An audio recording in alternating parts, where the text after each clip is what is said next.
Bonjour et bienvenue sur la chaîne Le Culte du Dé. Pour aujourd'hui une vidéo sur un pack d'extension, un pack allié pour Imperial Assault. C'est un pack de la toute première vague, donc qui est déjà sorti en français chez Edge. Je vous ai fait une magnifique mise en scène, c'est du Ridley Scott. Ce sont les saboteurs rebelles. Donc c'est un pack qui arrive avec deux figurines identiques, deux aliens qui sont des lanceurs de grenades. Donc voici la figurine. Comme d'habitude, très agréable à peindre, pas très compliqué, il y a quelques détails. Vous voyez, moi je suis resté sur un schéma de couleur assez simple, du marron, du vert. J'essaye de jouer un peu avec la lumière, je me suis acheté une nouvelle lampe pour que ce soit un peu plus clair quand même. Voilà, donc je suis resté dans les marrons verts, et puis le pack, j'ai fait un gris un petit peu éclairci, on voit pas très bien. Voilà, si je me mets comme ça. Ils ont des têtes bien sympas avec leurs grosses lunettes thermiques, je pense, leur gros crâne. Donc je suis resté sur un bleu qui respecte la carte de personnage. Pour faire cette couleur-là, j'ai utilisé la couleur Game Workshop qui s'appelle Sotek Green. Je ne sais pas du tout ce que veut dire Sotek. En tout cas, elle correspond presque exactement à ce qu'on a sur la fiche de figurines. Alors, contrairement au dernier pack que je vous avais présenté, c'est pour ça que je l'ai mis là, les mercenaires rhodiens. J'aime beaucoup les figurines, mais au niveau jeu, ils sont inutiles, je trouve. Enfin, ils sont vraiment pas compétents. Ça fait de la piétaille pour les mercenaires. Au contraire, ceux-là, je les trouve vraiment bien.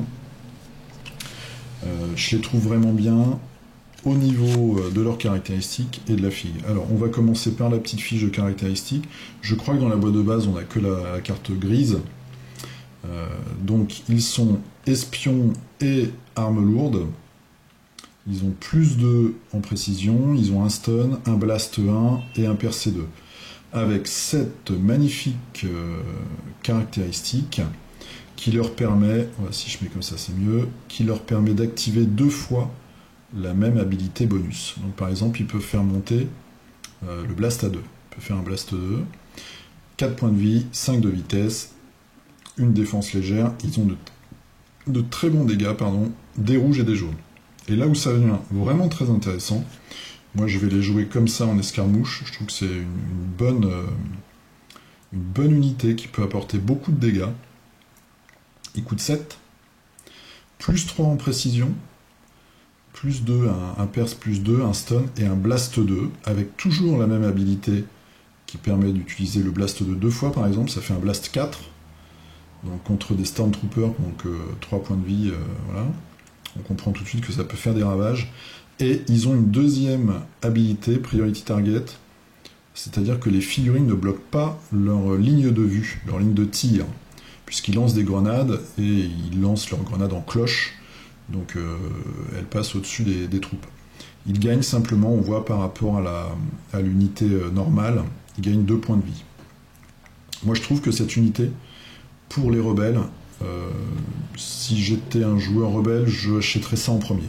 C'est sûrement celle-là que j'achèterais en premier.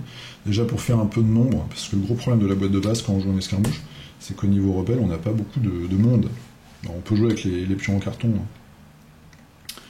mais le premier problème, c'est surtout ça. Alors, ensuite, je vais vous montrer donc tout ce qui est dans ce pack. On a évidemment un petit feuillet comme ça, avec les cartes des différentes missions. On a 2 missions escarmouches, toujours très intéressantes, c'est vraiment bien foutu. Moi je trouve que ce jeu, pour l'escarmouche, il vaut vraiment le coup. Donc on a une mission où on va devoir désactiver des cellules d'énergie, donc des objectifs, quand on va les prendre, ils vont nous blesser. Et à la fin du tour, on va pouvoir les désactiver et gagner des points de victoire. Et celle-ci, où là il faut prendre des sonic résonateurs, donc des résonateurs soniques, et les emporter dans la zone de déploiement adverse pour gagner également des points de victoire. Donc ça, c'est les 2 missions d'escarmouche. On a également la mission, donc la side mission pour les rebelles, qui va nous permettre de gagner les rebelles comme alliés.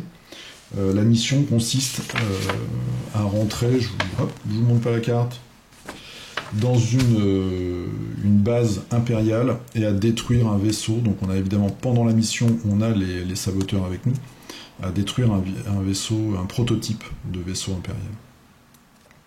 Toujours des bonnes missions, hein. Je trouve que là c'est vraiment quelque chose qui est très réussi dans le jeu, c'est les missions escarmouches et les missions de campagne.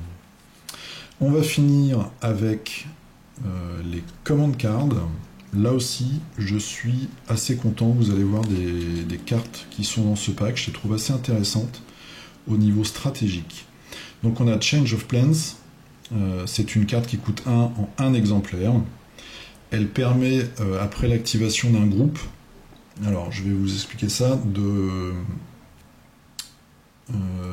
fatiguer, je sais pas comment ce qu'ils ont utilisé comme mot en français, exhaust, donc quand il nous reste une unité à activer, on va décider de la fatiguer, donc on ne l'activera pas à ce tour, mais par contre on va donner la possibilité à une autre unité qu'on a déjà activée d'être réactivée une deuxième fois. Donc ça veut dire qu'on échange des activations d'unités en fait.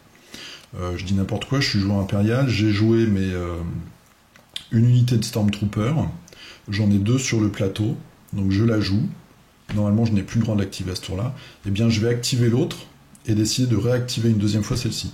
Ce qui permet de jouer un petit tour de cochon à son adversaire et de le surprendre, ou alors de défendre un endroit par exemple, ou d'attaquer à un autre endroit où vraiment on doit faire le forcing. Donc c'est une carte qui est très intéressante je trouve. Bien sûr, il y a une histoire de coût, on ne peut pas endormir, entre guillemets, une unité qui coûte 10 pour en réactiver une qui coûte 15. Il faut que celle qui soit réactivée par ce bonus, par cette carte, ait un coût égal ou inférieur. C'est une carte que je trouve très intéressante, très stratégique, qui fait vraiment voilà, coup de tacticien dans une bataille. Je trouve qu'elle est vraiment chouette. Ensuite, Collect Intel. Donc, c'est une carte qu'on a en 2 exemplaires, qu'on peut jouer en 2 exemplaires et qui coûte 1.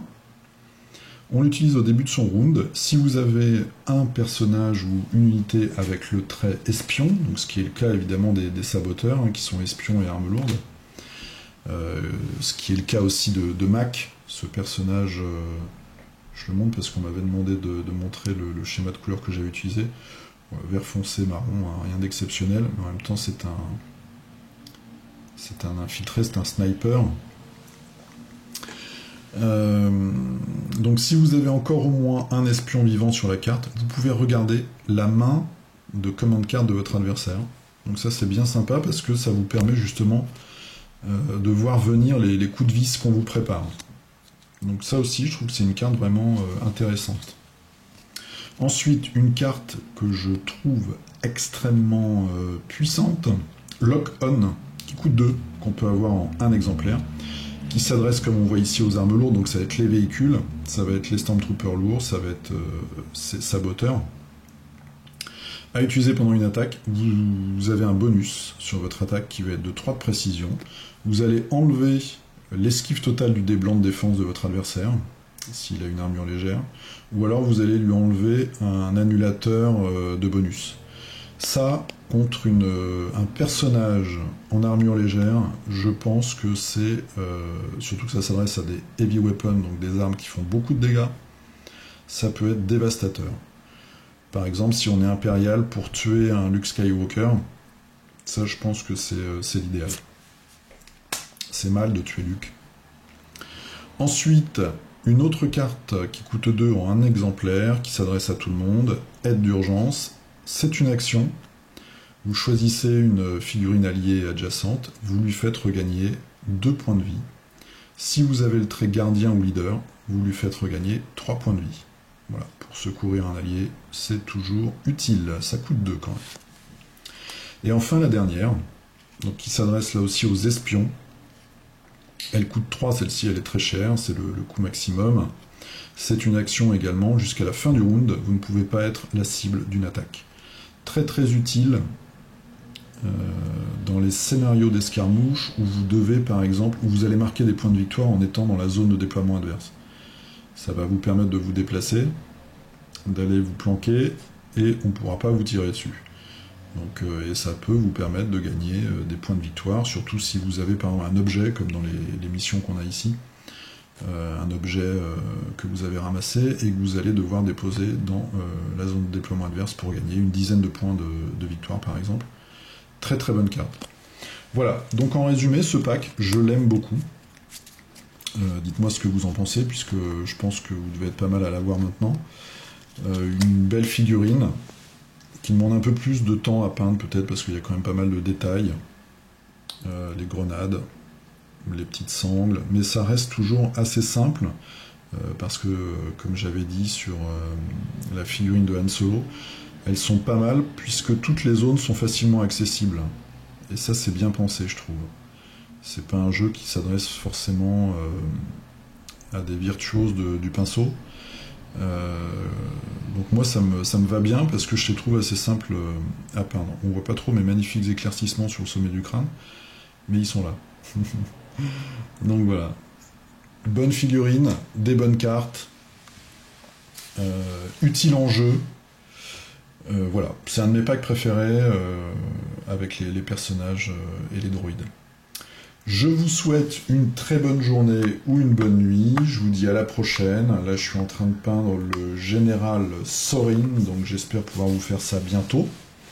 Et puis, je vous dis à la prochaine pour un autre jeu ou de nouvelles figurines. A plus, salut!